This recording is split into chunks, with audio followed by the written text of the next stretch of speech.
chaos, and There's the no cycle competition for the continues. items anymore. Andrew Gower knows There's all plenty of for this, and he everybody. designed the game around exactly that to prevent it from ever happening in Brighter Shores. Unfortunately, we don't know the details quite yet until the game is released, but Andrew has stated multiple times in previous interviews that bots are the biggest issue in RuneScape, and building his very own game engine from scratch will make it extremely difficult for bot makers to... I'm going to get so much hate for the comments that I made about bots. I get that it's a big problem. I'm just saying, to my own personal experience, whatever, you know. I'll be interested to see how he's actually worked out a way from keeping or a way of keeping bots out of the game. I think that this sort of room-based video game that he's building, where everything's sort of its own little instance and you get pulled into the instances with your friends or people who are like you, sort of makes these micro worlds that might be easier to police, right? That you can sort of see, oh, this person isn't making any friends, this person doesn't have any commonalities with these people, this person, if it's an economy that's being driven mainly by the players and there's no grand exchange, you can see that this person isn't directly interacting with anyone except for this group of 10 bots, and then they're going to go and just sell all of those items to people in the rooms or whatever. That might be a much easier way to target and find out who is actually profiting from the things. That it might be more a sort of layout of the game that will solve it, not so much the underpinning in the code or any sort of red flags that they're teeing off. It's an interesting thing. People don't think about these things that much in the video game design world, but the actual way that you design the game, the actual infrastructure of how you put it together, and I'm not talking about code, I'm talking about on a piece of paper, the things that you decide are going to go into it can have a big effect on how the actual outcome of the player base and the interaction inside of the game takes place.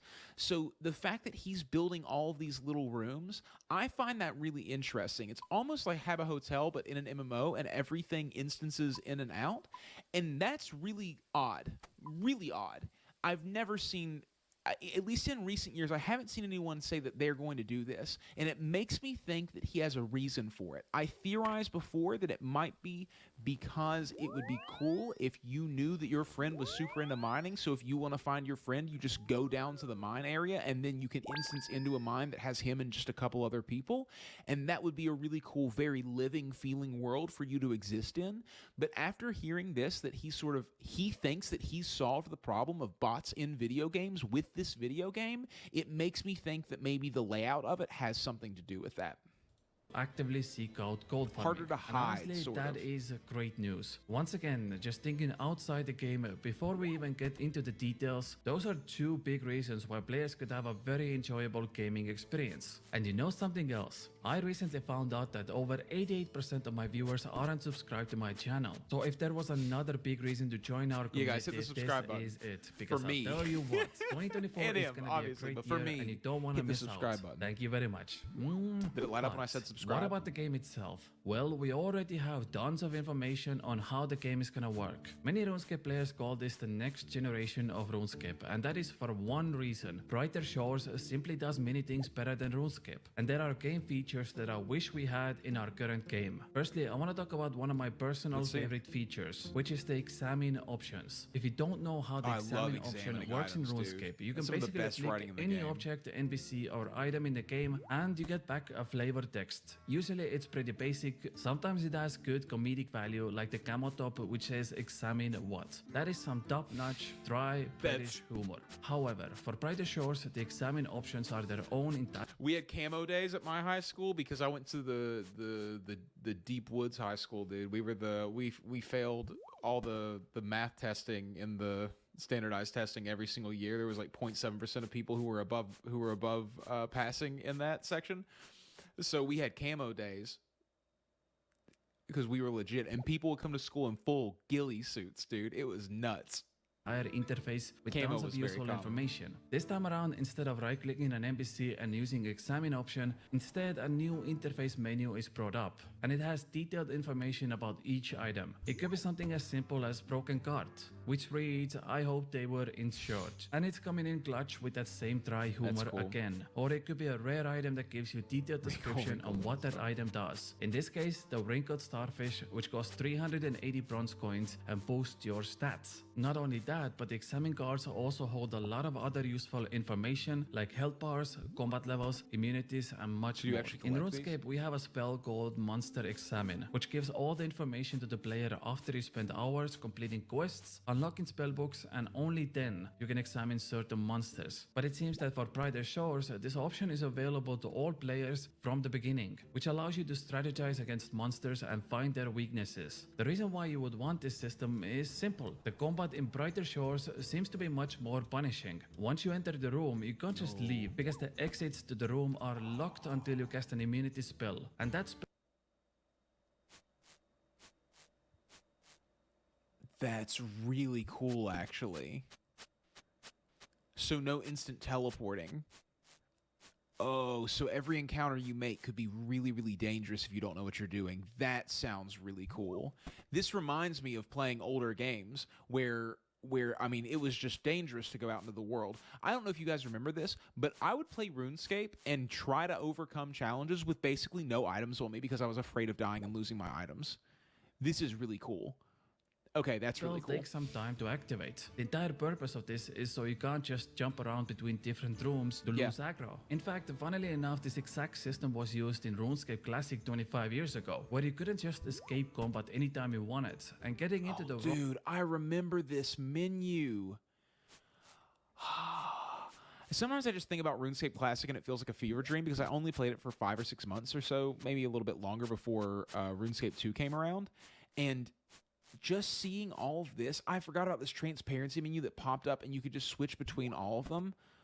I forgot about the system that they had involved in it. That's so cool. Wrong fights oftentimes just cause you to die. So you actually have to be careful who you choose to fight, which I think is going to be a great feature in Brighter Shores as well. The other thing that really fascinates me is the 3 classes you are given at the start of the game. This time around, they are all mage classes, but with different styles. Firstly, So they're just straight up going with a combat.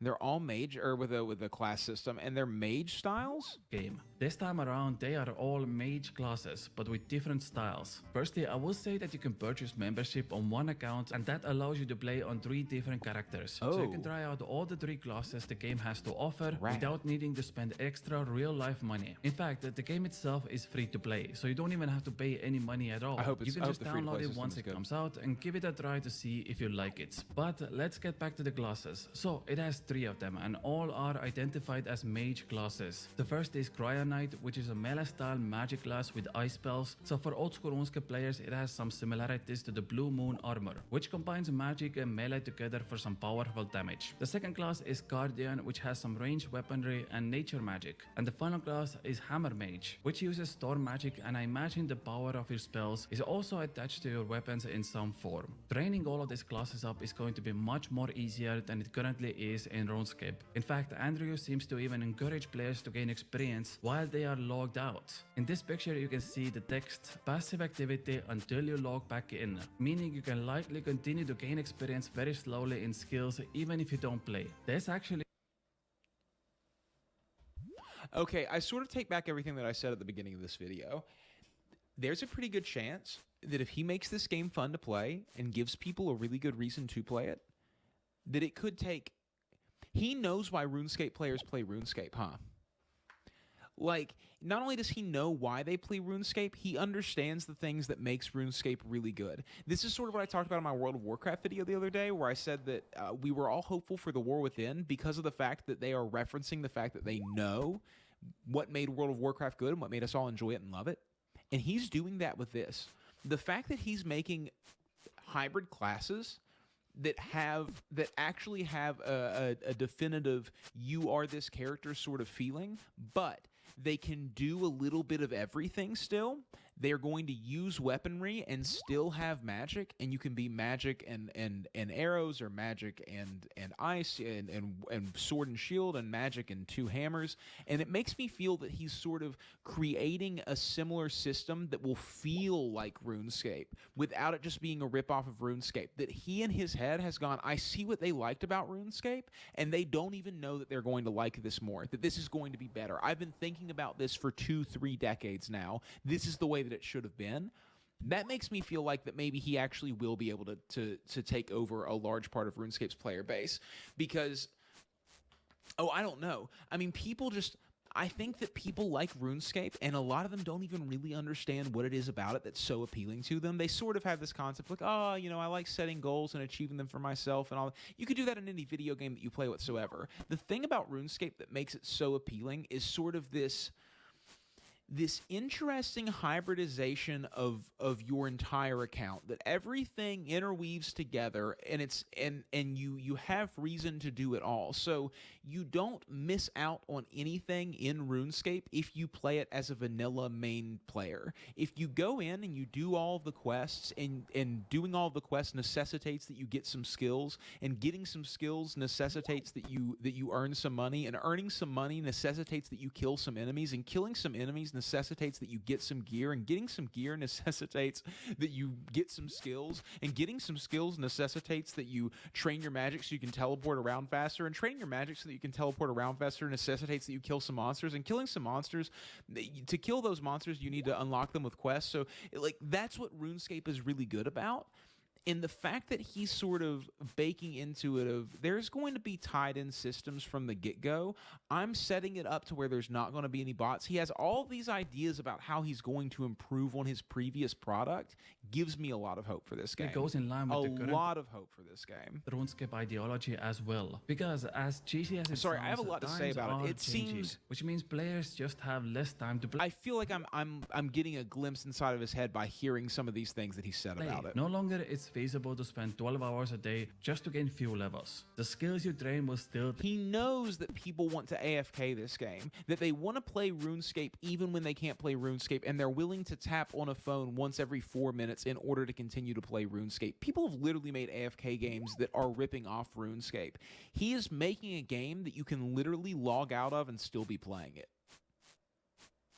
Doesn't that sound like something that a RuneScape player would like? Take time to get the maximum levels, but it's not thousands of hours like it is in RuneScape. Andrew mentioned that they took a lot of inspiration from other tabletop RPGs, so if you're a fan of Dungeons and Dragons or any other tabletop game in that style, this could be something for you. It also explains the dial grid system they have in place. A lot of people are saying the dial system is very similar to RuneScape, which it does have similarities, but I'd rather say it's much more in line with your average tabletop RPGs, and kinda like rolling the dice on which tile you're gonna land. And it also explains a lot about the rooms, because oftentimes when you play any tabletop game, you have limited space to work with, so every new room is its own adventure. It also helps that when you do go on adventures, you oftentimes don't fall into the same boring grinds over and over again, as it seems there is a lot of activities to do, starting from skilling or combat and even trying out multiple chapters. The look of it is really nice.